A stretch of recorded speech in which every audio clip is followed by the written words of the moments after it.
বিবাহ আর মৃত্যুর মধ্যে একটা অদ্ভুত মিল আছে।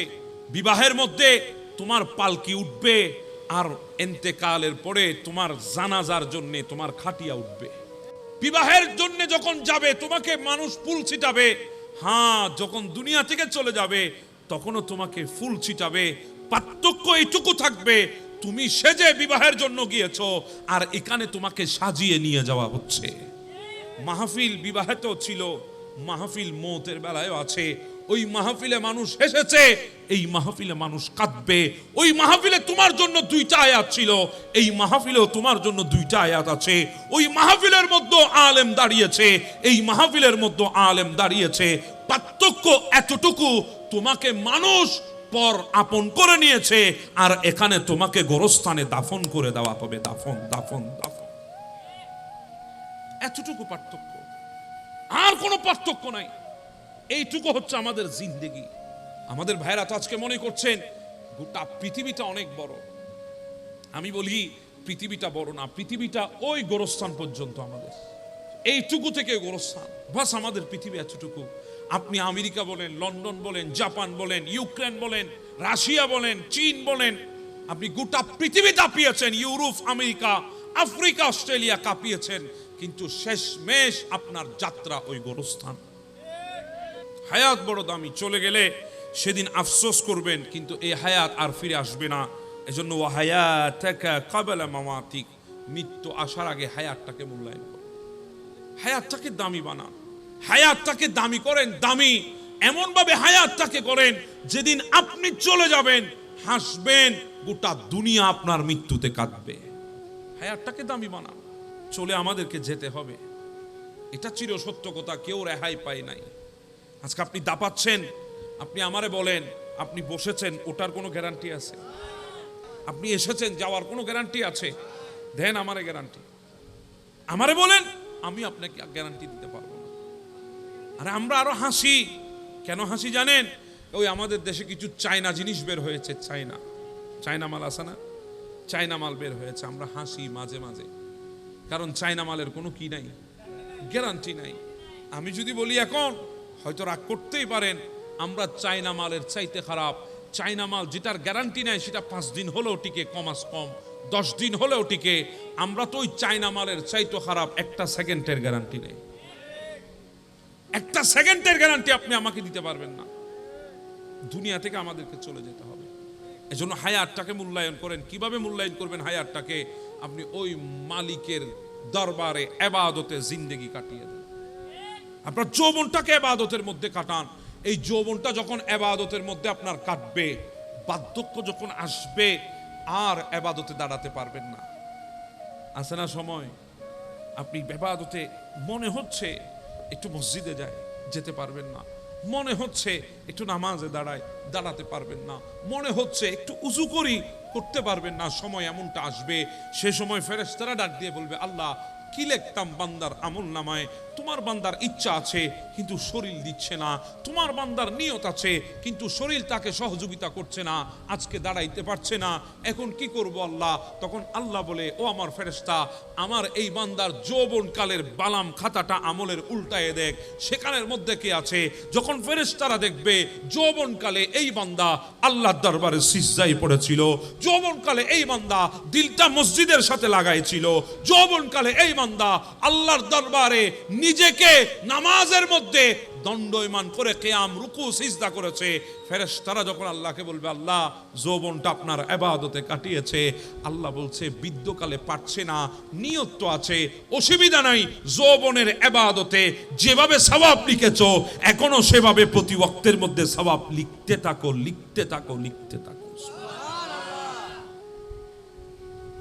আর যৌবনকে যখন মূল্যায়ন করেন নাই, বার্ধক্য যখন চেপে বসেছে, আর দাঁড়াতে পারছেন না, বালাম খাতা উল্টায় যদি দেখে যৌবনটা কাটিয়েছেন চায়ের দোকানে, যৌবনটা কাটিয়েছেন অশ্লীল কাজে, ফাহশা কাজে, যৌবনটা কাটিয়েছেন বন্ধু বান্ধবের আড্ডাতে, তখন আল্লাহ বলবে, ও ফেরেশতা, যৌবন যখন ছিল, শক্তি যখন ছিল, আমারে ডাকে নাই সে, আমি মওলাকে চিনে নাই সে, তার যৌবনটা আমার কাজে সে লাগাই নাই, আজকে বার্ধক্যতে ইচ্ছা থাকলেও কি আর না থাকলেও কি, তখন গুনাহ লেখা হবে আমার।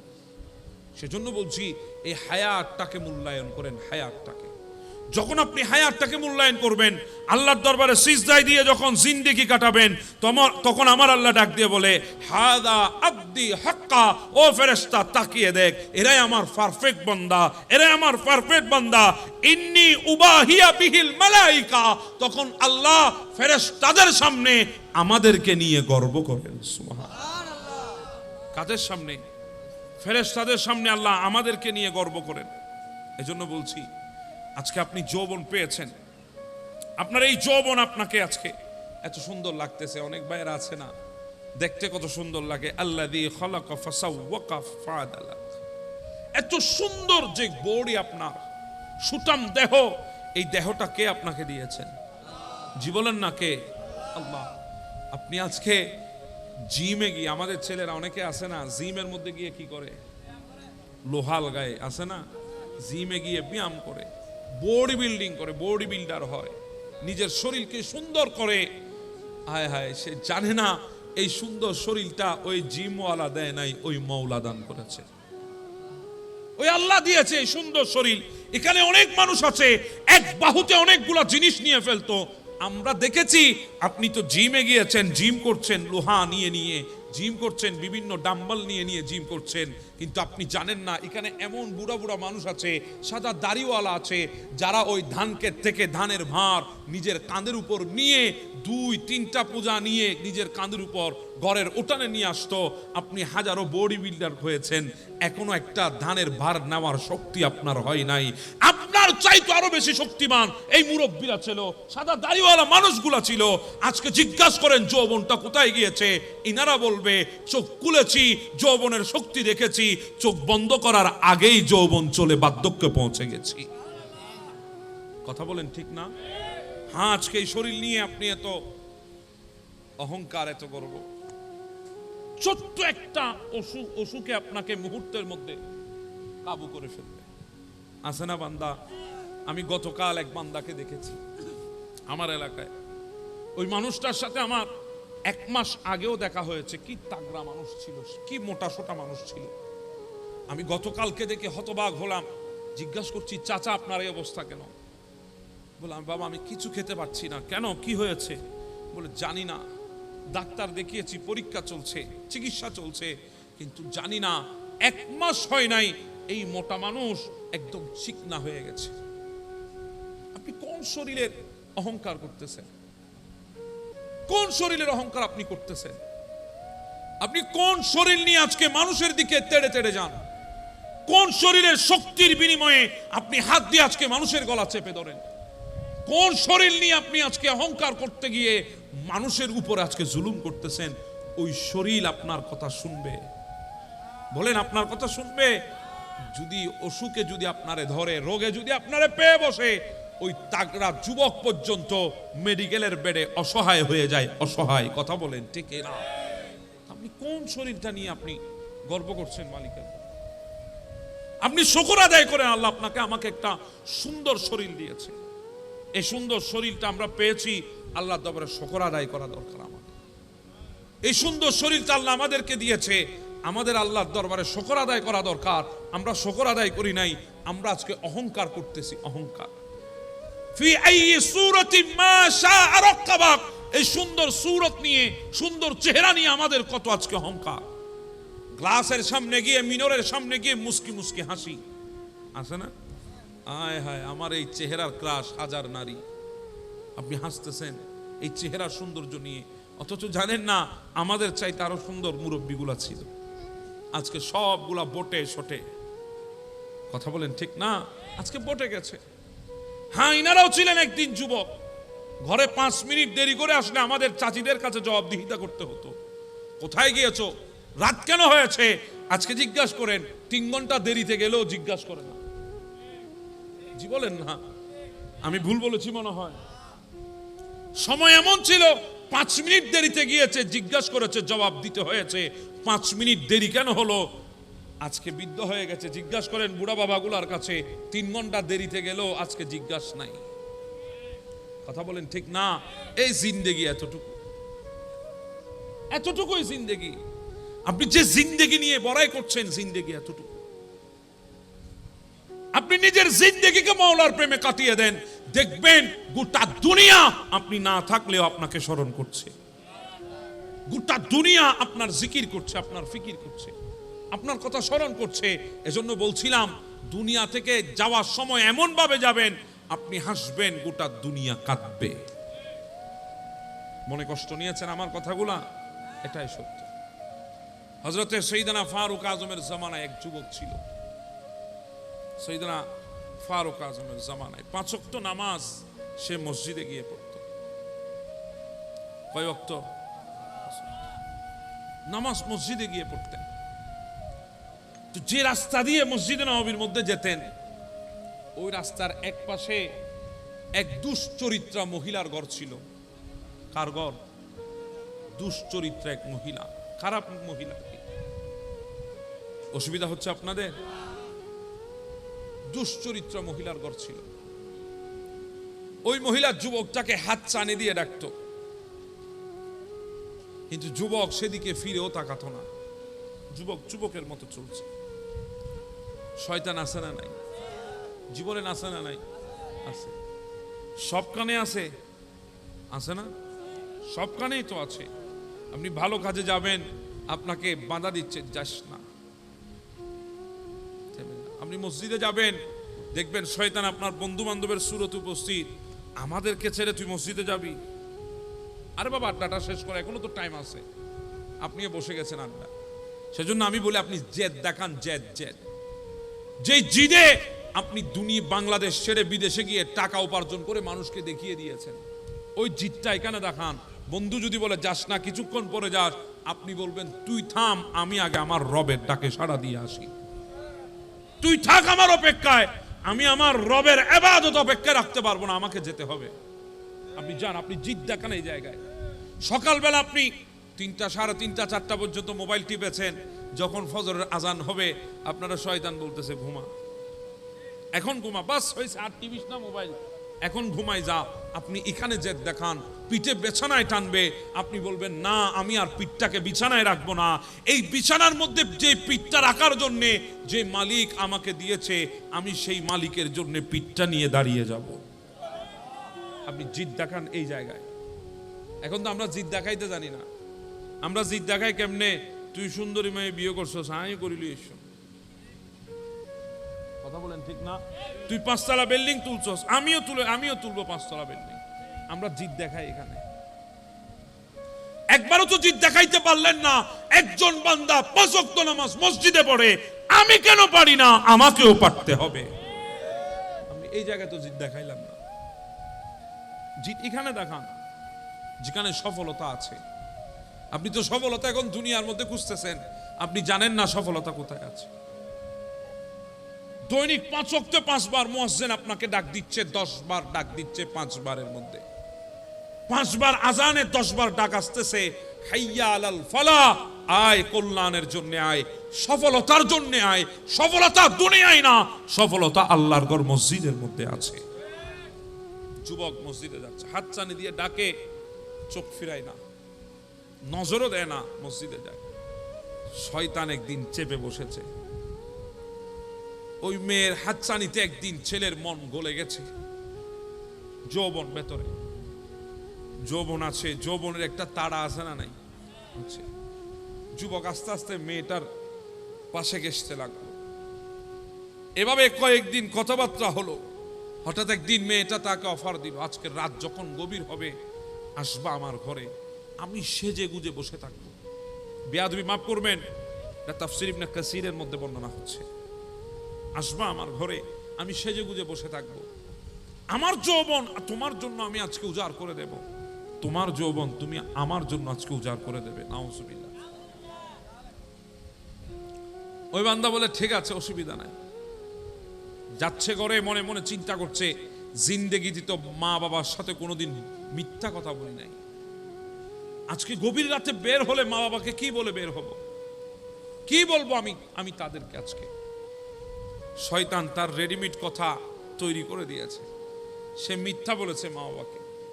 বাবাও চিন্তা করেছে, জিন্দেগিতে শয়তান কোনোদিন এত রাতে বের হয় নাই, আজকে যখন অনুমতি চাচ্ছে নিশ্চয়ই কোনো না কোনো গুরুত্বপূর্ণ কাজ। অনুমতি দিয়েছে। ওই যুবক যাচ্ছে ওই মেয়েটার ঘরে দিকে রওনা হয়েছে। ওই মেয়েটা বসে আছে অপেক্ষায়, অনেকক্ষণ হয়ে গেছে, ওই যুবকটা আসে না। মেয়েটা বলে, কিরে বাবা, এতক্ষণ তো চলে আসার কথা, আসছে না কেন? ঘরের দরজাটা খুলে একটু বাহিরে গিয়ে দেখছে যুবকটা তার ঘরের চৌকাঠে বেহুশ হয়ে পড়ে আছে। যুবকটা ঘরের সামনে বেহুশ হয়ে পড়ে আছে। মেয়েটা দেখে ভয় পেয়ে গেছে, তার বান্ধবী সেহেলিয়াকে ডাক দিয়েছে, এদিকে আয়, এরে ধরে তাড়াতাড়ি তার ঘরের সামনে দিয়ে আয়, যদি মারা টারা যায় আমি তো ফেসে যাব। তাড়াতাড়ি ধরে দিয়ে এসেছে ঘরের সামনে। বলেন, যেই ঘরের যুবক সন্তান বাহিরে, মা বাবার চোখে ঘুম আছে? জি বলেন, ঘুম আছে? মা ঘুমায় না, বাবাও ঘুমায় না। মা কিছুক্ষণ পর পর বাবাকে বলে, সন্তান কোথায় দেখো না একটু। বাবা বলে আসবে, মাকে সান্ত্বনা দেয়, কিন্তু মূলত বাবার হৃদয়ের মধ্যে টেনশন কাজ করতেছে, কিন্তু বুঝতে দেয় না মাকে।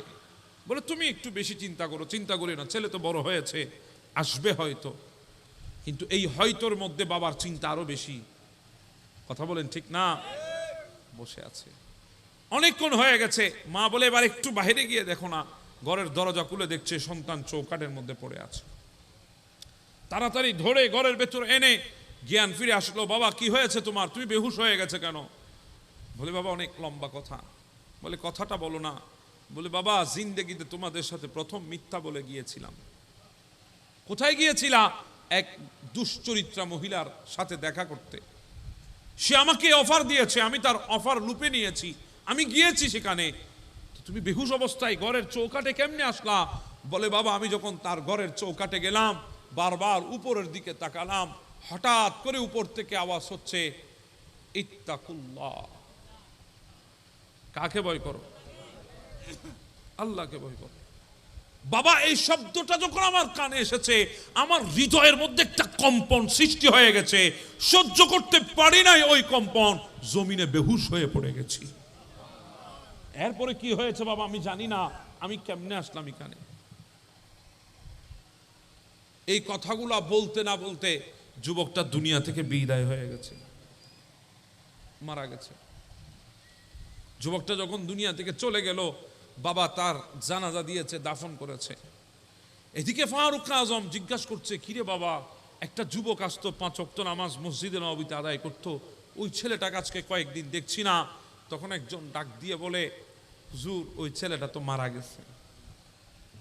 ফারুক আজম তাড়াতাড়ি বের হয়ে তার ঘরের দুয়ারে গেল, ডাক দিয়েছে তার বাবাকে, বলে, তোমার সন্তানের কবর কোথায়? বলে, হুজুর ওই গোরস্থানের ওই কবরে, ওখানে আমার সন্তানের কবর। ফারুক আজম কবরের পাশে গিয়েছে, গিয়ে ফারুক আজম বলছেন, যারা আল্লাহর হৃদয়ের মধ্যে আল্লাহর ভয় থাকবে, আল্লাহ তাদেরকে একটা জান্নাত না 2টা জান্নাত দান করবে। কয়টা জান্নাত? 2টা। একটা না, কয়টা? 2টা জান্নাত দান করবে। এই কথাটা ফারুক আজম কবরের উপরে দাঁড়িয়ে বলতেছে, আর ভেতর থেকে আওয়াজ আসতেছে, ওগো আমিরুল মুমিনিন ফারুক আজম রাদিয়াল্লাহু তাআলা, আপনি তো বলছেন আল্লাহ আমাকে 2টা জান্নাত দেবে যাদের হৃদয়ে আল্লাহর ভয় আছে। আপনি তো বলছেন, কিন্তু আমার আল্লাহ অলরেডি আমাকে 2টা জান্নাত দিয়ে ফেলেছে। কার ভয়? যৌবনের বেলায় আল্লাহকে ভয় করেন, আল্লাহর ভয় হৃদয়ের মধ্যে স্থান দেন। আল্লাহর ভয় যদি আপনার হৃদয়ে থাকে, আল্লাহর কসম আপনি কোনোদিন গুনার মধ্যে লিপ্ত হতে পারবেন না। গুনাহ কোনোদিন আপনার আশেপাশে আসার সুযোগ পাবে না। এজন্য বলছিলাম, হৃদয়ের মধ্যে ভয় রাখতে হবে কার? আপনি যদি হৃদয়ে আল্লাহর ভয় রাখেন, আপনি গুনার দিকে পা বাড়াতে পারবেন না, আপনি গুনার দিকে ধাবিত হতে পারবেন না, আপনি আপনার জিন্দেগিকে গুনার দিকে নিয়ে যেতে পারবেন না, হৃদয়ের মধ্যে যদি আল্লাহর ভয় থাকে। আজকে আমরা গুনাহ করছি কেন? আমাদের হৃদয়ের মধ্যে আল্লাহর ভয়। আমরা তো মনে করছি আল্লাহ আমাকে দেখছেই না। কথা বলেন ঠিক না? আমরা তো মনে করছি আল্লাহ আমাদেরকে দেখছেই না, অথচ জানেন না প্রতিটা সেকেন্ড আল্লাহ আমাদেরকে দেখে। কিন্তু দয়া তো আল্লাহ আমাদেরকে করেন। কেমন দয়া জানেন? যখন আপনি নামাজে গেলেন না, আজান শুনেছেন, ফজরটা ঘুমের মধ্যে চলে গেছে, ফেরেশতারা ডাক দিয়ে বলে, আল্লাহ তোমার বান্দা আসে নাই, গুনাহ লিখবো, বলে না এখন লিখিস না, জোহরের সময় আসে কিনা দেখ না, জোহর চলে যায় বান্দা আসে না, আল্লাহ গুনাহ লিখবো, না না এখনো তো জোহরের টাইম আছে, দেখ না শেষ ওয়াক্ত পর্যন্ত আসে কিনা, দেখে না তখনও আসে নাই, আল্লাহ গুনাহ লিখবো, বলে না না আসর তো আছে সামনে, যদি আসরে চলে আসে আমার বান্দা আমার ডাকে, বলে আসরে তো আসে নাই, গুনাহ লিখবো, বলে না না একটু মাগরিব পর্যন্ত দেখ, মাগরিব চলে এসেছে বান্দা আসলো না, ফেরেশতা বলে লিখবো, বলে এখনো লিখিস না এশা আছে, এশাতে আসে নাই, ফেরেশতা বলে আল্লাহ লিখবো, বলে না এখনো রাত অর্ধেক পর্যন্ত সময় আছে এশারের ওয়াক্তে, বান্দা যদি কোনোভাবে দাঁড়িয়ে যায় আমি মওলার দরবারে, তখন কি করবা, এখন না একটু অপেক্ষা করো, শেষ মেশ যখন এশারের ওয়াক্ত চলে যায় তখন ফেরেশতারা বলে আল্লাহ লিখবো, তখন আমার আল্লাহ বলে ফেরেশতা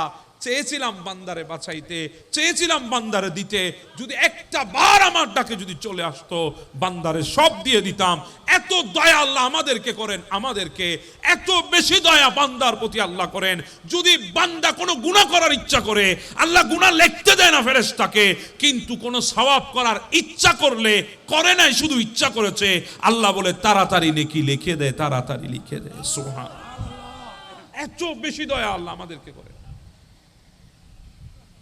আল্লাহ তোমার দয়া বুঝেছি,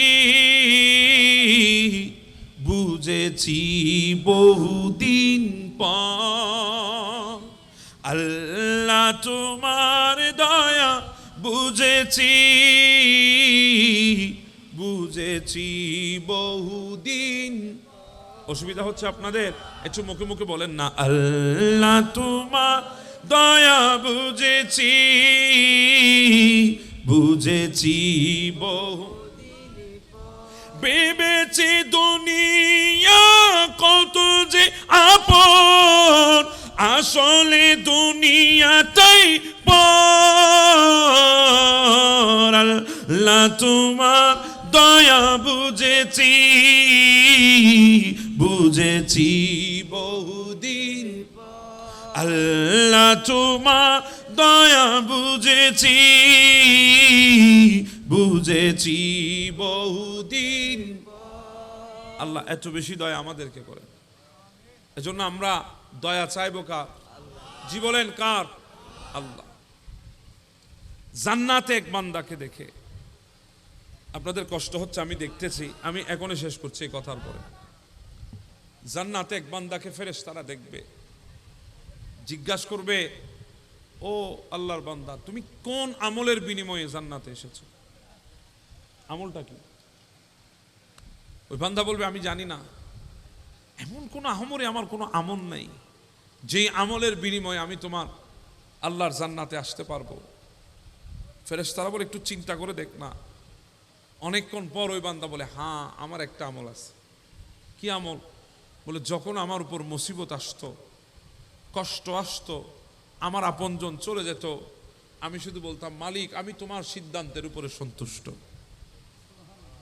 আল্লাহ তুমি যা করেছো ভালো করেছো, আল্লাহ আমি তোমার সিদ্ধান্তের উপর সন্তুষ্ট, আল্লাহ তুমি সিদ্ধান্ত নিয়েছো আমার জন্য সেটা ভালো হবে না, চলে গেছে আমার জীবন থেকে, আল্লাহ তোমার সিদ্ধান্ত ছিল সে আমার জন্য মঙ্গল হবে না, চলে গেছে আমার কাছ থেকে, আল্লাহ সিদ্ধান্ত তোমার ছিল, আমার পাওয়া না পাওয়া, আমার চাওয়া না চাওয়া, আমাকে দেওয়া আর না দেওয়া, প্রত্যেকটা বিষয়ে সিদ্ধান্ত তোমার ছিল, আল্লাহ আমি তোমার সিদ্ধান্তের উপরে সন্তুষ্ট, এইটুকু আমার আমল ছিল, আর বেশি কিছু ছিল না, আল্লাহ হয়তো এই আমলে আমাকে জান্নাত দান করে দিয়েছেন।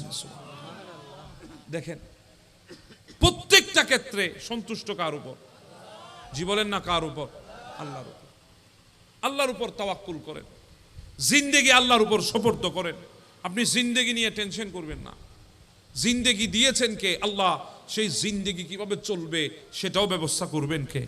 আল্লাহ। আপনি জিন্দেগি ছেড়ে দেন আল্লাহর হাওলায়, আল্লাহর উপর তাওয়াক্কুল করে আপনি জিন্দেগি কাটান। এই জিন্দেগির মধ্যে কোনো মুসিবত, কোনো বলা, কোনো কিছু আপনাকে আর হতাশ করতে পারবে না।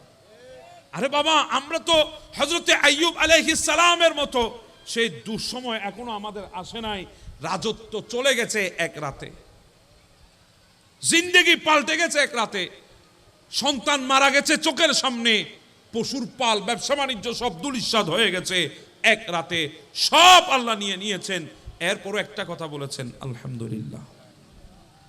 কি বলেছেন? আজকে আলহামদুলিল্লাহ আছে আমাদের সমাজে। খাইতে বললে বিসমিল্লাহও নাই, খাওয়ার পরে আলহামদুলিল্লাহ।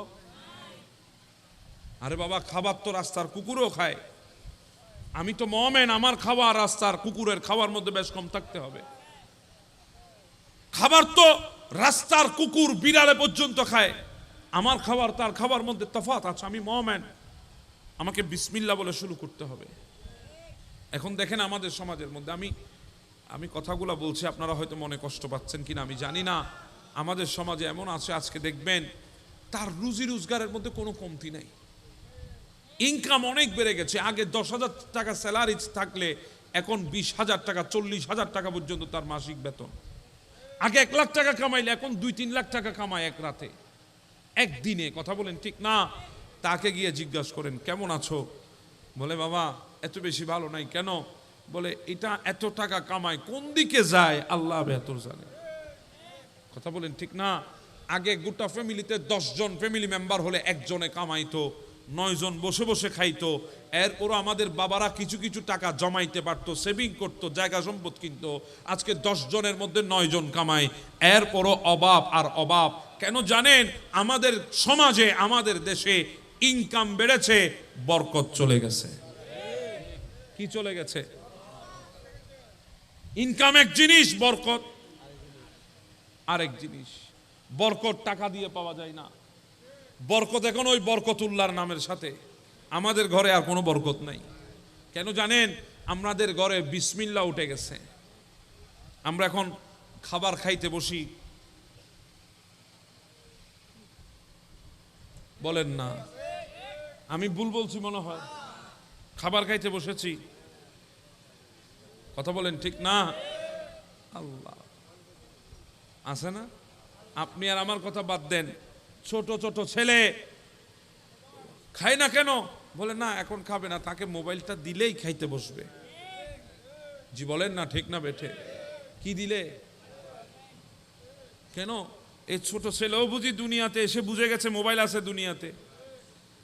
বলে না বুঝে নাই, আমি দিয়ে দিয়ে অভ্যাস করেছি, এখন মোবাইল না হলে সে আর খাইতে বসে না। আছে না নাই? জি বলেন আছে না নাই? খাবেন আপনি মোবাইল না দিলে। সে কি মায়ের গর্ভ থেকে মোবাইল দেখে এসেছে? মোবাইল সম্পর্কে জেনে এসেছে? না, আপনি দিয়ে তার অভ্যাস খারাপ করছেন। আপনি দিয়ে অভ্যাস খারাপ করেছেন। আপনি মা খাওয়াচ্ছেন, আপনি কোনোদিন বলেছেন সন্তানকে বাবা বিসমিল্লাহ বলো?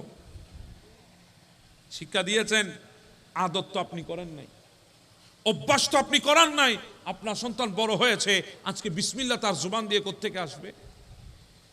আজকে আমাদের অনেক ভাইয়েরা আছে, খত্তুম বিসমিল্লাহ বা এনে বৈশিমত্তর এনে লৈমত্তর গফর গফর মারাত দে, কি ঢুগার আল্লাহ জানে। হায় আল্লাহ, আমি মুমিন, আমি মুসলমান।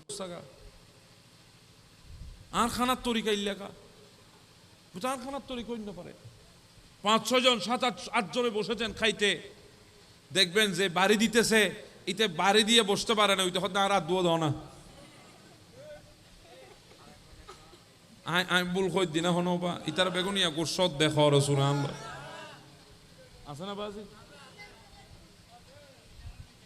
আপনি খাবারের তরিকা জানেন না,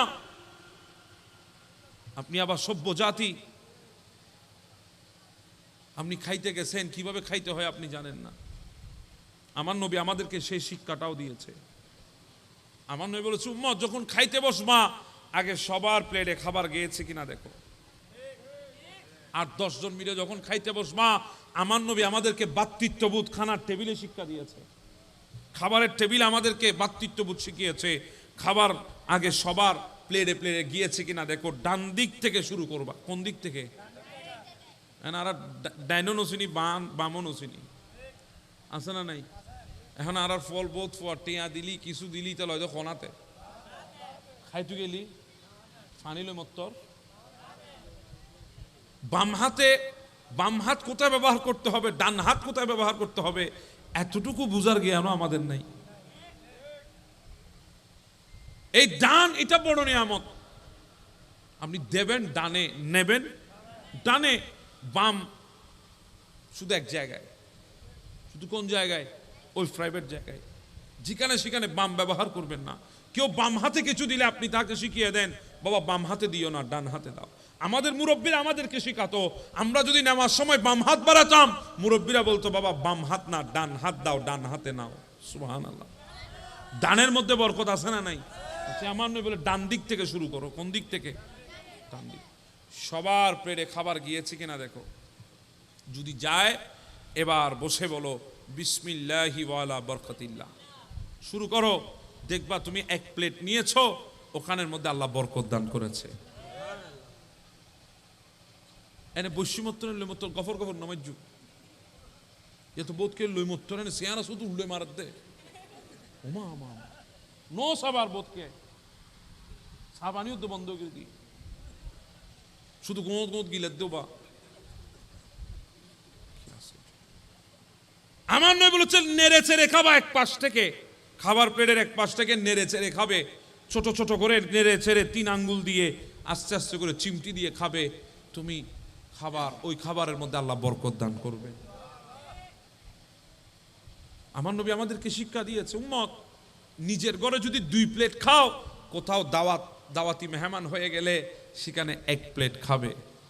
কয় প্লেট? 1 প্লেট খাবে, অর্ধেক খাবে। তুমি খানা কমিয়ে দেবে। এখন আর নিজুর বেলা 1 প্লেট খেলে আর জনের বেলা 3 প্লেট টানির আছে না নাই? আর বোধ ভাই ওলা আছে দে ফুয়া লইয়ে মেজবানত গিয়ে যাই রদ্দুফুত আজি আর বাদ না খাবি, গোস্ত খাবি দি গোস্ত আছে না নাই? খানা তো খাই আল্লাহ দিলে দূর পর্যন্ত খাইয়ে রহদ লবণ সময়, তেল সময়, মরিচ বেশ হইয়ে বসতিবে বালানো আর ওদের দিবে বালা আসিল। তো খানা তো কোনো ফাল দিয়ে কম না হালি, এদিন খাওয়ানোর পর এদিন বন্যায় কা আছে না নাই? আপনি 5 জন মানুষকে খাওয়াইতে পারবেন না, আপনার সেই তৌফিক নাই, তো আপনি কারো বাড়িতে মেহমান গিয়েছেন, আপনার কি হক আছে আপনি বদনামি করার?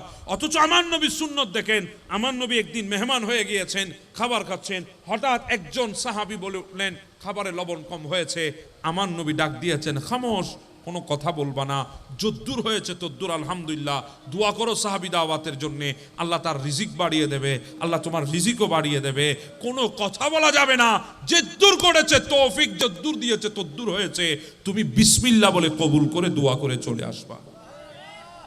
এখন তো আরা আয় আল্লাহ, আমাদের গতকালকে আমারে কে একজনে বলল, আমার ছেলে কয় হুজুর আমার চাচা মারা গেছে, আমার চাচার এন্তেকালে মানুষ এসেছে, জানাজার পরে ঘরে এসেছে, ঘরে আসার পরে আজকে সমাজের মধ্যে দুর্নাম করতেছে, বদনামি করতেছে। কি ওই মতের মধ্যে গেলাম, জোহরের ওয়াক্তে জানাজা শেষ করে অনেকক্ষণ বসেছিলাম, মতা বাড়ির মধ্যে কেউ আমাদেরকে খাবার দেয় নাই।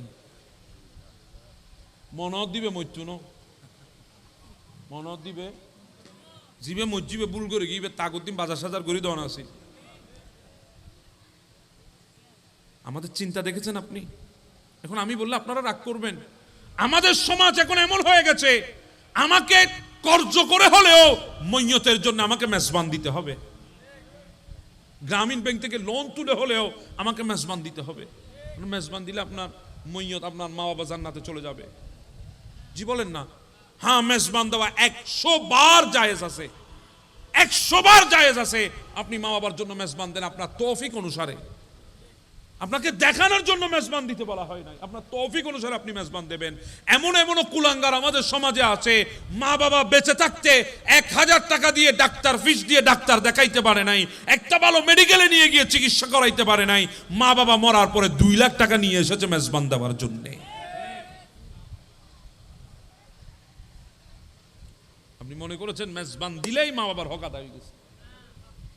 আর আমরাও গিয়েছি মেজবান খাইতে। আমাদের সমাজে 100% মানুষ মেজবান কে চলে আসে। আমি খলফ করে বলতে পারবো যে মৈয়তের মেজবানে গিয়েছেন, একজনও ওই মৈয়তের কবরের পারে দাঁড়িয়ে জিয়ারত করেন নাই। এননে খাইয়ে না আত্মান ফুদুদ মুসি চলে এসে গুন্দে খার মেজবান হাই শুনো নিবের খবর ফারত গিয়ুন না, একবার অন জিয়ারত করছেন না, এবার মৈয়তি বে অনন মরিবেন আইন মুজুম। আমরা মেজবানকে ট্রেডিশন বানিয়েছি, ট্রেডিশন দিতেই হবে, এটা লাজেম, না দিলে বড় গুনাহ হয়ে যাবে। এজন্য দেখবেন অনেকে কার্যকরী পর্যন্ত মেজবান আনি দেয়। আর কিছু দালাল আছে তো আর সমাজত এনে কে মরিন না পারে এনে দূর এনে উড়ানো তাই যাবি বাইফুত একখানা ফানসলার বইটা গচ্ছ না মেজবান ক্যাং করবি নগরবি কারণ হতাবার্তা নাই না এতে নিজে নিজ উদ্বেদ্য সারাপ এলে হতুন আসে না নাই অনার ইচ্ছা নাই ফা আল্লাহ রবা হ্যাঁ ও বাবলে বাপ উদ্বেদ্য হন্য হইতে নি যেহেতু কুরু জোয়ারা খাবাইতে জন্য মাঞ্চুরে ইতি উদ্বেদ্য যাইয়ে রে ওখানে ফানসলা ডাকছো না মুরবি বেগুন ডাকছো না মেজবান ক্যাং করবি নগরবি উচ্চরত দিয়ে দে উগ্র গরু তোর তো দুও দম ফরিব ক্ষমা আরো বাড়ির একখান নাম নেই না আছে না নাই আপনি কি শুরু করেছেন এগুলা আপনি কি শুরু করলেন ওই ছেলেটা এখনো বাবাকে কবর দিয়ে এসে মাকে কবর দিয়ে এসে চোখের পানিটাও শুকাইতে পারে নাই আপনি চলে এসেছেন এই কথাগুলো বলার জন্য হ্যাঁ আপনার তৌফিক আছে আপনি দেন আপনার কোনো মানা নাই কিন্তু আপনি আরেকজনকে চাপাই দিবেন কেন আপনিও চাপ নেবেন কেন আপনাকে কে বলেছে কর্জ করে আপনারা মেজবান দিতে কে আপনারা বলেছে লোন নিয়ে মেজবান দিতে কে বলেছে বলেন আপনার তৌফিক আছে যদ্দূর আছে তদ্দূর যদি হৃদয় থেকে এক গ্লাস পানি দিয়ে হলেও মা বাবার জন্য 4 দিনে ফাতি আপনি করেন আল্লাহ সেটাও কবুল করবে মানুষকে দেখানোর জন্য কে বলেছে সমাজের মধ্যে আপনার নাম করার জন্য আপনাকে কে বলেছে আর বাবা বেঁচে থাকতে 500 টাকা দেন নাই বাবা মারা গেছে 50,000 টাকা দিয়ে আপনি মেজবান দিতেছেন আমাদের সমাজের মধ্যে আছে এমন আমি দেখেছি আপনারা কদ্দূর দেখেছেন আমি জানি না বয়স ছোট হলেও দুনিয়া তো ঘুরতেছি দেখতেছি এমনও দেখেছি সমাজের মধ্যে একজন মানুষ রাস্তার ধারে অসহায় চিকিৎসার অভাবে ওনার সন্তান সন্ততি নাই বলে চিকিৎসার অভাবে রাস্তার ধারে মরে পড়ে আছে কেউ 5টা টাকা দিয়েও তাকে ডাক্তারের কাছে পাঠাই নাই যখন মারা গেছে তুলাতুলি করে তারে কবর দি জানাজা দি দাফন দি এরপরে সবাই তুলাতুলি করে তার মেজবানের ব্যবস্থা করতেছে আছে না নাই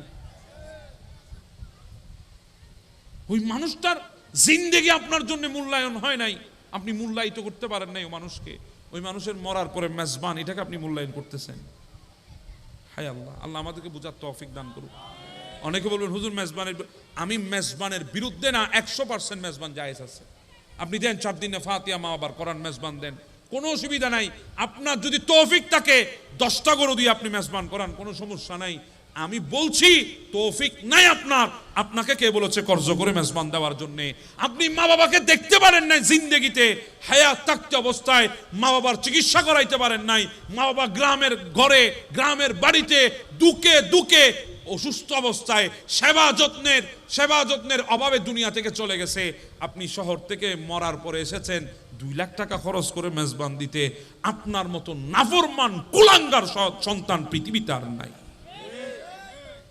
আমি তাকে বলছি আপনি 100টা গরু দিয়ে মেজবান দিলে আপনার জন্য কিছু আসবে না মা বাবার হক আদায় এত সহজ না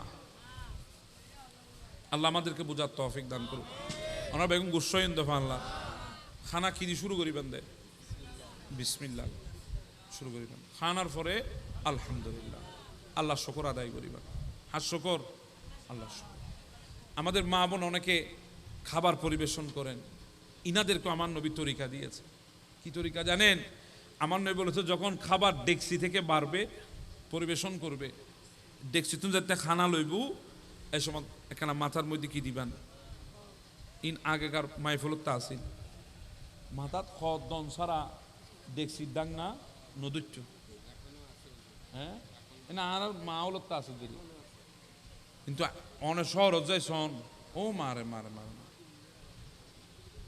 মাথায় কাপড় দিয়ে খানা বাড়বে কিভাবে আমার নবীর তরিকা দেখেন আমি দেখাই সার কাপ প্লেট আছে না কেন কেন আয় দেখাই যায় ওনারা গাইল টাইল দিবেন না হন আর আবার খাবারের ডেকসি এটা ঢাকনা আমার নবী বলছে যেদূর চামচ ঢুকানোর জন্য প্রয়োজন তদ্দূর সরাবে বাকিটা ঢেকে রাখবা বাকিটা কি করে রাখবা বারবার নসাইন খানা আছে না এঙ্গুলে নসাইন এর দুধ চামিচ দিয়ে আপনি বাড়েন আস্তে আস্তে নেন পরিবেশন করেন যদি 100 জনের খানা থাকে আল্লাহ আপনার 200 জনের বরকত দান করবে হযরতে জাবের রাদিয়াল্লাহু তাআলা আমার নবীকে দাওয়াত দিয়েছেন আমার নবী আসতেছেন ছাগল জবাই করেছে একটা আসার সময় আমার নবী সাহাবীদের সবাইকে নিয়ে চলে এসেছেন হযরতে জাবের আশ্চর্য হয়ে গেল, হায় আল্লাহ, রসুলকে শুধু দাওয়াত করেছিলাম, আল্লাহ নবী সবাইকে নিয়ে এসেছে, ছাগল তো একটা, কাকে ছেড়ে কাকে দেব? আমার নবী বলে, জাবের চিন্তিত হইও না, আমি তোমাকে বলছি ঢাকনা তুলবা না, তুমি বিসমিল্লাহ করে আনতেই থাকো, আনতেই থাকো। আমার নবী যখন বলেছেন হযরতে জাবের আনতে আছে, আনতে আছে, ছাগলের গোশত ফুরাই না, সবাইকে চলে গেছে, যেখান থেকে শুরু করেছে সেখানে এখনো খানা রয়ে গেছে। আমার নবী বলে, এবার আমার জন্য আনো, এবার আমার জন্য আনো ছাগলের সামনের পা। আমার নবী ছাগলের সামনের পা পছন্দ করতেন, আমার জন্য আনো। জাবের একটা পা আমার নবীর জন্য নিয়ে এসেছেন, আমার নবী খেলেন। আমার নবী বলছেন আরেকটা আনো, সামনের আরেকটা পা আনো, আনা হলো, আমার নবী খেলেন। আমার নবী আবার বলছে, জাবের ছাগলের সামনের আরেকটা পা নিয়ে আসো। জাবের বলছে, ইয়া রাসূলুল্লাহ, ছাগলের সামনে তো দুইটাই পা আছে, দুইটাই তো আপনার দরবারে আমি হাজির করেছি, আর তো নাই। আমার নবী বলে, জাবের রে, কেন এই কথা বলেছো? আমি নবী যখন বলেছি সামনের ছাগলের পা আনার জন্যে, তুমি যতবার হাত দিতা ততবার আমার আল্লাহ তোমার ওই খাবারের ডেকসির মধ্যে ছাগলের সামনের পা রাখতেন। সুবহানাল্লাহ। বিবাহের জন্য যখন যাবে তোমাকে মানুষ ফুল ছিটাবে, হ্যাঁ, যখন দুনিয়া থেকে চলে যাবে তখনও তোমাকে ফুল ছিটাবে। পার্থক্য এইটুকু থাকবে, তুমি সেজে বিবাহের জন্য গিয়েছো, আর এখানে তোমাকে সাজিয়ে নিয়ে যাওয়া হচ্ছে। মাহফিল বিবাহেতেও ছিল, মাহফিল মৌতের বেলায়ও আছে। ওই মাহফিলে মানুষ হেসেছে, এই মাহফিলে মানুষ কাঁদবে। ওই মাহফিলে তোমার জন্য দুইটা আয়াত ছিল, এই মাহফিলেও তোমার জন্য দুইটা আয়াত আছে। ওই মাহফিলের মধ্যে আলেম দাঁড়িয়েছে, এই মাহফিলের মধ্যে আলেম দাঁড়িয়েছে। পার্থক্য এতটুকু, তোমাকে মানুষ পর আপন করে নিয়েছে, আর এখানে তোমাকে গোরস্থানে দাফন করে দেওয়া হবে। দাফন, দাফন, দাফন, এতটুকু পার্থক্য, আর কোনো পার্থক্য নাই। এইটুকু হচ্ছে আমাদের জিন্দেগি। আমাদের ভাইরা তো আজকে মনে করছেন গোটা পৃথিবীটা অনেক বড়। আমি বলি পৃথিবীটা বড় না, পৃথিবীটা ওই গোরস্থান পর্যন্ত, আমাদের ওই গোরস্থান পর্যন্ত আমাদের পৃথিবী। এইটুকু থেকে গোরস্থান, বাস আমাদের পৃথিবী এতটুকু। আপনি আমেরিকা বলেন, লন্ডন বলেন, জাপান বলেন, ইউক্রেন বলেন, রাশিয়া বলেন, চীন বলেন, আপনি গোটা পৃথিবী কাঁপিয়েছেন, ইউরোপ, আমেরিকা, আফ্রিকা, অস্ট্রেলিয়া কাঁপিয়েছেন, কিন্তু শেষমেশ আপনার যাত্রা ওই গোরস্থান। কেউ না গিয়ে থাকতে পারে? রাগ হয়ে গেছেন আমার সাথে? কেউ না গিয়ে থাকতে পারে? অসুবিধা হচ্ছে? অসুবিধা হচ্ছে না? ওই লোক না অসুবিধা, আর উনি না কি কর না কর। আল্লাহুম্মা সাল্লি আলা সাইয়্যিদিনা মাওলানা মুহাম্মদ ওয়া আলা আলি সাইয়্যিদিনা মাওলানা মুহাম্মদ। জীবনটাকে মূল্যায়ন করেন। হায়াত বড় দামি, চলে গেলে সেদিন আফসোস করবেন, কিন্তু এই হায়াত আর ফিরে আসবে না। এজন্য ওয়া হায়াতাকা ক্বাবলা মামাতিক, মৃত্যু আসার আগে হায়াতটাকে মূল্যায়ন করেন, হায়াতটাকে দামি বানান, হায়াতটাকে দামি করেন। দামি এমনভাবে হায়াতটাকে করেন, যেদিন আপনি চলে যাবেন হাসবেন, গোটা দুনিয়া আপনার মৃত্যুতে কাঁদবে। হায়াতটাকে দামি বানান। চলে আমাদেরকে যেতে হবে, এটা চির সত্য কথা, কেউ রেহাই পায় নাই। আজকে আপনি দাপাচ্ছেন, আপনি আমারে বলেন, আপনি বসেছেন, ওটার কোনো গ্যারান্টি আছে? জি বলেন, আছে? আপনি এসেছেন, যাওয়ার কোনো গ্যারান্টি আছে? দেন আমারে গ্যারান্টি, আমারে বলেন, আমি আপনাকে গ্যারান্টি দিতে পারবো না।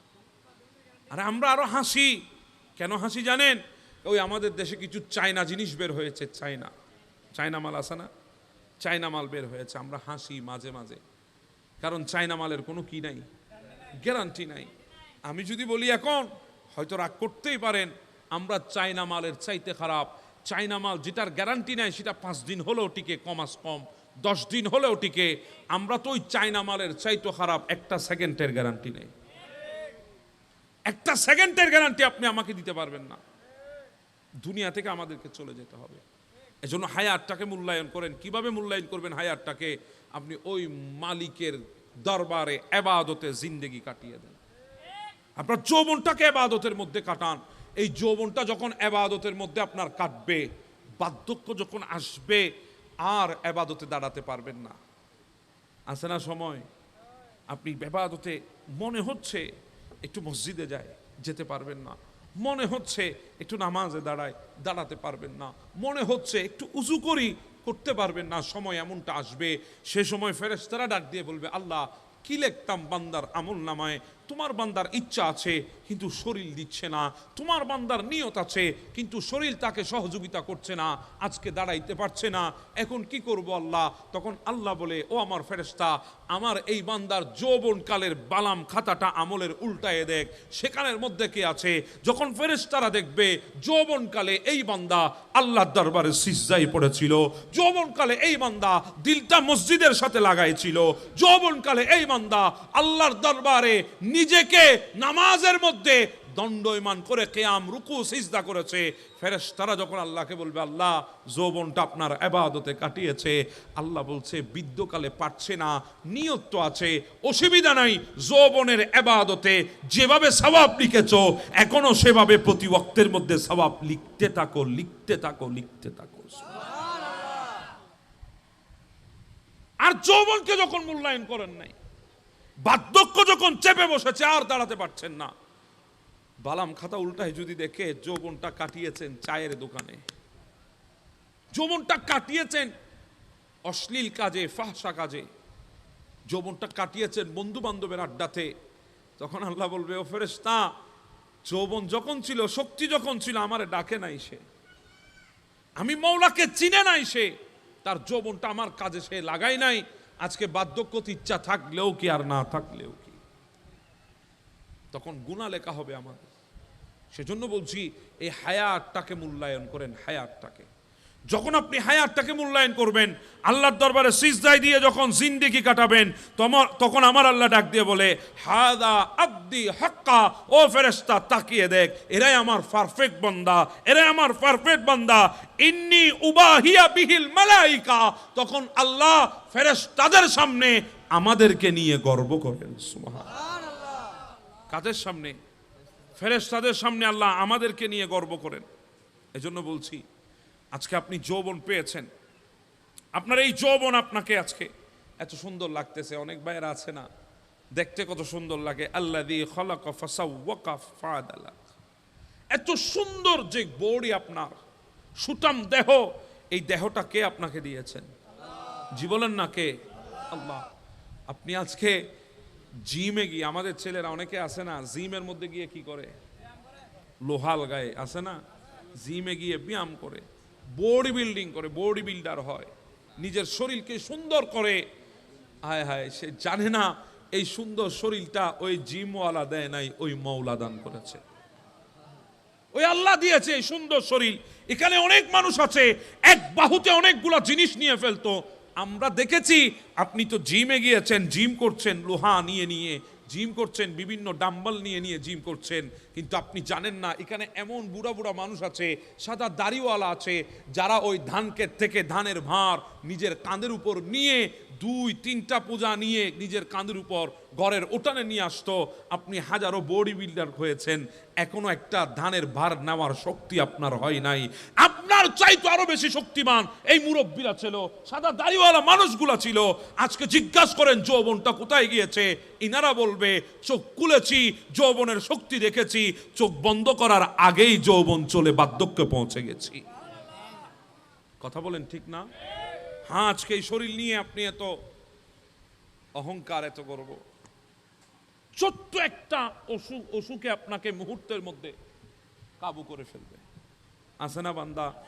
আমি গতকাল এক বান্দাকে দেখেছি আমার এলাকায়, ওই মানুষটার সাথে আমার 1 মাস আগেও দেখা হয়েছে। কি তাগড়া মানুষ ছিল, কি মোটা সোটা মানুষ ছিল। আমি গতকালকে দেখে হতবাক হলাম, জিজ্ঞাসা করছি, চাচা আপনার এই অবস্থা কেন? বললাম, বাবা আমি কিছু খেতে পারছি না। কেন, কি হয়েছে? বলে, জানি না, ডাক্তার দেখিয়েছি, পরীক্ষা চলছে, চিকিৎসা চলছে, কিন্তু জানি না, 1 মাস হয় নাই এই মোটা মানুষ একদম চিকনা হয়ে গেছে। আপনি কোন শরীরের অহংকার করতেছেন? কোন শরীরের অহংকার আপনি করতেছেন? আপনি কোন শরীর নিয়ে আজকে মানুষের দিকে তেড়ে তেড়ে যান? কোন শরীরের শক্তির বিনিময়ে আপনি হাত দিয়ে আজকে মানুষের গলা চেপে ধরেন? কোন শরীর নিয়ে আপনি আজকে অহংকার করতে গিয়ে মানুষের উপর আজকে জুলুম করতেছেন? ওই শরীর আপনার কথা শুনবে? বলেন, আপনার কথা শুনবে? যদি অসুখে যদি আপনারে ধরে, রোগে যদি আপনারে পেয়ে বসে, ওই তাগড়া যুবক পর্যন্ত মেডিকেলের বেডে অসহায় হয়ে যায়, অসহায়। কথা বলেন ঠিক না? আপনি কোন শরীরটা নিয়ে আপনি গর্ব করছেন মালিকের ব্যাপারে? আপনি শুকর আদায় করেন, আল্লাহ আপনাকে আমাকে একটা সুন্দর শরীর দিয়েছে। এই সুন্দর শরীরটা আমরা পেয়েছি, আল্লাহর দরবারে শুকর আদায় করা দরকার আমাদের। এই সুন্দর শরীরটা আল্লাহ আমাদেরকে দিয়েছে, আমাদের আল্লাহর দরবারে শুকর আদায় করা দরকার। আমরা শুকর আদায় করি নাই, আমরা আজকে অহংকার করতেছি। অহংকার ফি আইয়ি সূরাতিন মা শাআ রাক্কাবাক, এই সুন্দর সূরত নিয়ে, সুন্দর চেহারা নিয়ে আমাদের কত আজকে অহংকার। গ্লাসের সামনে গিয়ে, মিনরের সামনে গিয়ে মুস্কি মুস্কি হাসি আছে না? আয় হায়, আমার এই চেহারার ক্রাশ হাজার নারী। আপনি হাসতেছেন এই চেহারার সৌন্দর্য নিয়ে, অথচ জানেন না আমাদের চাইতে আরো সুন্দর মুরব্বীগুলা ছিল, আজকে সবগুলা বটে শটে। কথা বলেন ঠিক না? আজকে বটে গেছে। হ্যাঁ, ইনারাও ছিলেন একদিন যুবক, ঘরে 5 মিনিট দেরি করে আসলে আমাদের চাচিদের কাছে জবাবদিহিতা করতে হতো। কোথায় গিয়েছো, রাত কেন হয়েছে, আজকে জিজ্ঞাসা করেন। 3 ঘন্টা দেরিতে গেলেও জিজ্ঞাসা করে না। জি বলেন না? আমি ভুল বলেছি মনে হয়? সময় এমন ছিল, 5 মিনিট দেরিতে গিয়েছে, জিজ্ঞাসা করেছে, জবাব দিতে হয়েছে। 5 মিনিট দেরি কেন হলো? আজকে বৃদ্ধ হয়ে গেছে, জিজ্ঞাসা করেন বুড়া বাবাগুলার কাছে, 3 ঘন্টা দেরিতে গেলেও আজকে জিজ্ঞাসা নাই। কথা বলেন ঠিক না? এই জিন্দেগি এতটুকু, এতটুকুই জিন্দেগি। আপনি যে জিন্দেগি নিয়ে বড়াই করছেন, জিন্দেগি এতটুকু। আপনি নিজের জিন্দেগিকে মাওলার প্রেমে কাটিয়ে দেন, দেখবেন গোটা দুনিয়া আপনি না থাকলেও আপনাকে স্মরণ করছে। গোটা দুনিয়া আপনার জিকির করছে, আপনার ফিকির করছে, আপনার কথা স্মরণ করছে। এজন্য বলছিলাম, দুনিয়া থেকে যাওয়ার সময় এমন ভাবে যাবেন, আপনি হাসবেন, গোটা দুনিয়া কাঁদবে। মনে কষ্ট নিয়েছেন আমার কথাগুলা? এটাই সত্য। হযরতে সৈয়দনা ফারুক আজমের জামানায় এক যুবক ছিল। সৈয়দনা ফারুক আজমের জামানায় 5 ওয়াক্ত নামাজ সে মসজিদে গিয়ে পড়ত। কয় ওয়াক্ত নামাজ মসজিদে গিয়ে পড়তেন? তো যে রাস্তা দিয়ে মসজিদে নববীর মধ্যে যেতেন, ওই রাস্তার এক পাশে এক দুশ্চরিত্রা মহিলার ঘর ছিল। কার ঘর? দুশ্চরিত্রা এক মহিলা, খারাপ মহিলা। কি অসুবিধা হচ্ছে আপনাদের? দুশ্চরিত্রা মহিলার ঘর ছিল। ওই মহিলা যুবকটাকে হাত চানে দিয়ে ডাকতো, কিন্তু যুবক সেদিকে ফিরেও তাকাতো না। যুবক যুবকের মতো চলছে। শয়তান আছে না নাই? জীবনে আছে না নাই? আছে। সব কানে আছে, আছে না? সব কানেই তো আছে। আপনি ভালো কাজে যাবেন, আপনাকে বাধা দিচ্ছে, যাস না, থেমে যা। আপনি মসজিদে যাবেন, দেখবেন শয়তান আপনার বন্ধু বান্ধবের সুরত উপস্থিত, আমাদেরকে ছেড়ে তুই মসজিদে যাবি? আরে বাবা, আড্ডাটা শেষ করে, এখনো তো টাইম আছে। আপনিও বসে গেছেন আড্ডা। সেজন্য আমি বলি, আপনি জেদ দেখান, জেদ। জেদ, যে জিদে আপনি দুনিয়া বাংলাদেশ ছেড়ে বিদেশে গিয়ে টাকা উপার্জন করে মানুষকে দেখিয়ে দিয়েছেন, ওই জিদটা এখানে দেখান। বন্ধু যদি বলে যাস না, কিছুক্ষণ পরে যাস, আপনি বলবেন তুই থাম, আমি আগে আমার রবের ডাকে সাড়া দিয়ে আসি। তুই থাক আমার অপেক্ষায়, আমি আমার রবের ইবাদত অপেক্ষায় রাখতে পারবো না, আমাকে যেতে হবে। আপনি যান, আপনি জিদ দেখান এই জায়গায়। সকালবেলা আপনি 3টা, 3:30, 4টা পর্যন্ত মোবাইল টিপেছেন, যখন ফজরের আজান হবে আপনারা শয়তান বলতেছে ঘুমা, এখন ঘুমা, বাস হয়েছে, আর টিভিস না মোবাইল, এখন ঘুমাই যা। আপনি এখানে জেদ দেখান, পিঠে বিছানায় টানবে, আপনি বলবেন না, আমি আর পিঠটাকে বিছানায় রাখবো না। এই বিছানার মধ্যে যে পিঠটা রাখার জন্যে যে মালিক আমাকে দিয়েছে, আমি সেই মালিকের জন্য পিঠটা নিয়ে দাঁড়িয়ে যাব। আপনি জিদ দেখান এই জায়গায়। এখন তো আমরা জিদ দেখাইতে জানি না। আমরা জিদ দেখাই কেমনে? তুই সুন্দরী মেয়ে বিয়ে করছস, আমি করিলি এসো। কথা বলেন ঠিক না? তুই 5 তলা বিল্ডিং তুলছস, আমিও তুলবো 5 তলা বিল্ডিং। আমরা জিদ দেখাই এখানে। একবারও তো জিদ দেখাইতে পারলেন না।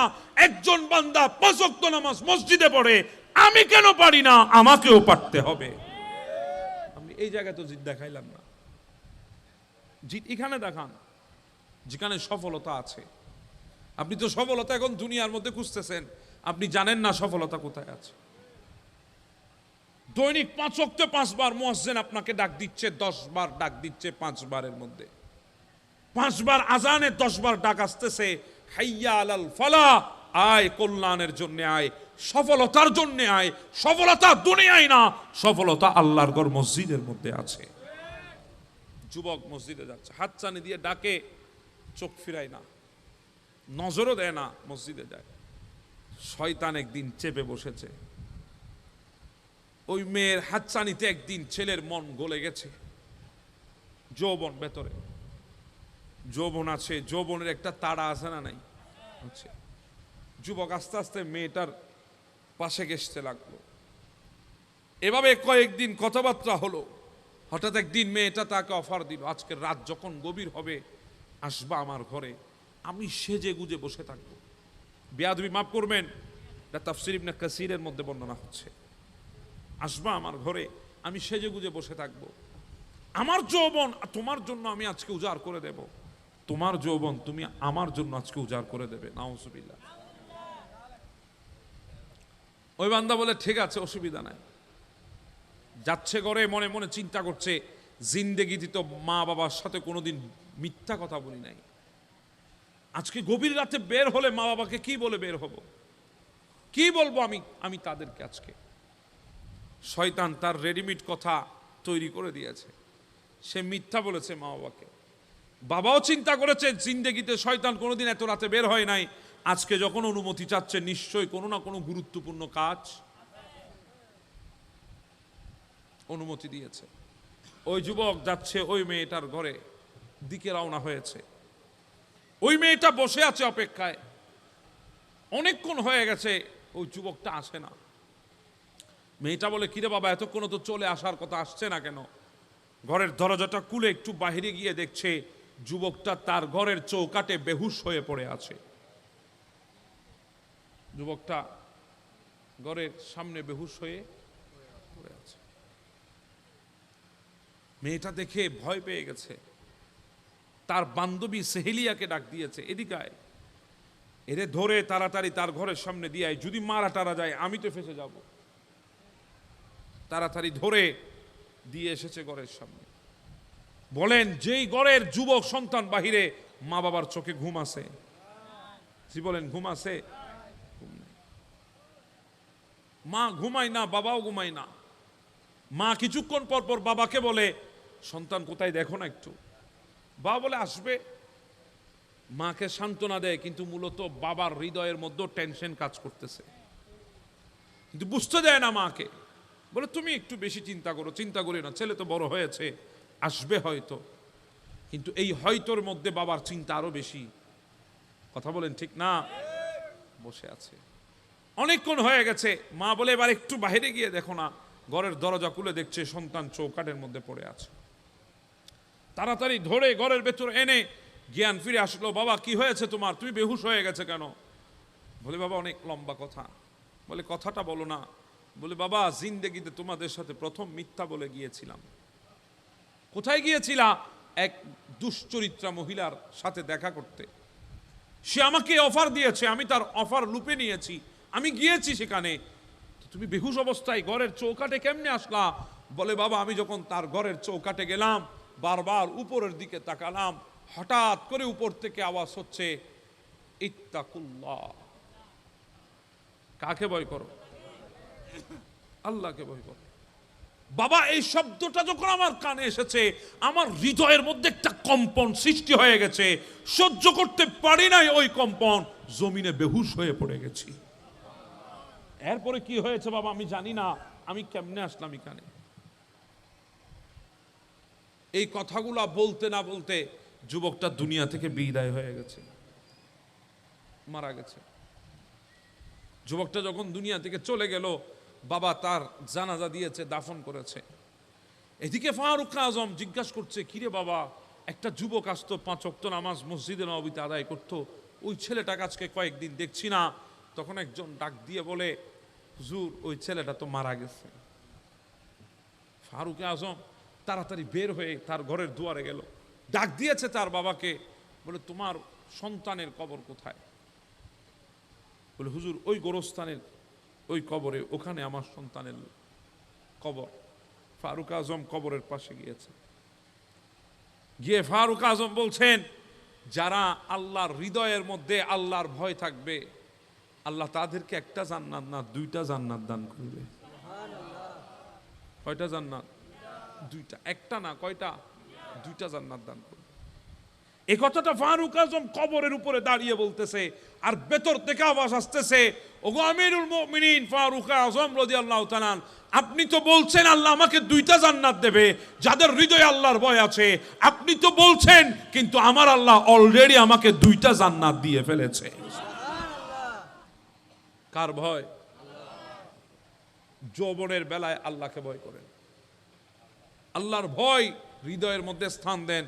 আল্লাহর ভয় যদি আপনার হৃদয়ে থাকে, আল্লাহর কসম আপনি কোনোদিন গুনার মধ্যে লিপ্ত হতে পারবেন না। গুনাহ কোনোদিন আপনার আশেপাশে আসার সুযোগ পাবে না। এজন্য বলছিলাম, হৃদয়ের মধ্যে ভয় রাখতে হবে কার? আপনি যদি হৃদয়ে আল্লাহর ভয় রাখেন, আপনি গুনার দিকে পা বাড়াতে পারবেন না, আপনি গুনার দিকে ধাবিত হতে পারবেন না, আপনি আপনার জিন্দেগিকে গুনার দিকে নিয়ে যেতে পারবেন না, হৃদয়ের মধ্যে যদি আল্লাহর ভয় থাকে। আজকে আমরা গুনাহ করছি কেন? আমাদের হৃদয়ের মধ্যে আল্লাহর ভয়। আমরা তো মনে করছি আল্লাহ আমাকে দেখছেই না। কথা বলেন ঠিক না? আমরা তো মনে করছি আল্লাহ আমাদেরকে দেখছেই না, অথচ জানেন না প্রতিটা সেকেন্ড আল্লাহ আমাদেরকে দেখে। কিন্তু দয়া তো আল্লাহ আমাদেরকে করেন। কেমন দয়া জানেন? যখন আপনি নামাজে গেলেন না, আজান শুনেছেন, ফজরটা ঘুমের মধ্যে চলে গেছে, ফেরেশতারা ডাক দিয়ে বলে, আল্লাহ তোমার বান্দা আসে নাই, গুনাহ লিখবো। বলে না, এখন লিখিস না, জোহরের সময় আসে কিনা দেখ না। জোহর চলে যায়, বান্দা আসে না, আল্লাহ গুনাহ লিখবো। না না, এখনো তো জোহরের টাইম আছে, দেখ না শেষ ওয়াক্ত পর্যন্ত আসে কিনা। দেখে না, তখনও আসে নাই, আল্লাহ গুনাহ লিখবো। বলে না না, আসর তো আছে সামনে, যদি আসরে চলে আসে। আমার বান্দা আমার ডাকে, বলে আসরে তো আসে নাই, গুনাহ লিখবো। বলে না না, একটু মাগরিব পর্যন্ত দেখ। মাগরিব চলে এসেছে, বান্দা আসলো না। ফেরেশতা বলে লিখবো। বলে এখনো লিখিস না, এশা আছে, এশাতে আসে নাই। ফেরেশতা বলে আল্লাহ লিখবো। বলে না, এখনো রাত অর্ধেক পর্যন্ত সময় আছে এশারের ওয়াক্তে। বান্দা যদি কোনোভাবে দাঁড়িয়ে যায় আমি মওলার দরবারে, তখন কি করবা? এখন না, একটু অপেক্ষা করো। শেষ মেশ যখন এশারের ওয়াক্ত চলে যায়, তখন ফেরেশতারা বলে আল্লাহ লিখবো। তখন আমার আল্লাহ বলে, ফেরেশতা চেয়েছিলাম বান্দারে বাঁচাইতে, চেয়েছিলাম বান্দারে দিতে, যদি একটা বার আমার ডাকে যদি চলে আসতো, বান্দারে সব দিয়ে দিতাম। এত দয়া আল্লাহ আমাদেরকে করেন, আমাদেরকে এত বেশি দয়া বান্দার প্রতি আল্লাহ করেন। যদি বান্দা কোনো গুনাহ করার ইচ্ছা করে, আল্লাহ গুনাহ লিখতে দেয় না ফেরেশতাকে, কিন্তু কোনো সওয়াব করার ইচ্ছা করলে করে নাই, শুধু ইচ্ছা করেছে, আল্লাহ বলে তাড়াতাড়ি নেকি লিখে দেয়, তাড়াতাড়ি লিখে দেয়। সুবহানাল্লাহ, এত বেশি দয়া আল্লাহ আমাদেরকে করে। আল্লাহ তোমার দয়া বুঝেছি, বুঝেছি বহুদিন পর। আল্লাহ তোমার দয়া বুঝেছি, বুঝেছি বহুদিন। অসুবিধা হচ্ছে আপনাদের?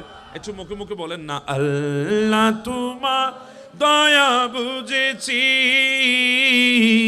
বুঝেছি বহু। ভেবেছি দুনিয়া কত যে আপন, আসলে দুনিয়াটাই পর। আল্লাহ তোমার দয়া বুঝেছি, বুঝেছি বহুদিন। আল্লাহ তোমার দয়া বুঝেছি, বুঝেছি বহুদিন। আল্লাহ এত বেশি দয়া আমাদেরকে করেন। এজন্য আমরা দয়া চাইবো কার? জি বলেন কার? আল্লাহ। জান্নাতে এক বান্দাকে দেখে আপনাদের কষ্ট হচ্ছে, আমি দেখতেছি, আমি এখনই শেষ করছি এই কথার পরে। জান্নাতে এক বান্দাকে ফেরেশতারা দেখবে, জিজ্ঞাসা করবে, ও আল্লাহর বান্দা, তুমি কোন আমলের বিনিময়ে জান্নাতে এসেছো? আমলটা কি? ওই বান্দা বলবে আমি জানি না। এমন কোন আহমরে আমার কোনো আমল নেই যেই আমলের বিনিময়ে আমি তোমার আল্লাহর জান্নাতে আসতে পারবো। ফেরেশতারা বলে একটু চিন্তা করে দেখ না। অনেকক্ষণ পর ওই বান্দা বলে হ্যাঁ, আমার একটা আমল আছে।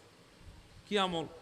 বলে যখন আমার উপর মুসিবত আসতো, কষ্ট আসতো, আমার আপনজন চলে যেত, আমি শুধু বলতাম মালিক আমি তোমার সিদ্ধান্তের উপরে সন্তুষ্ট।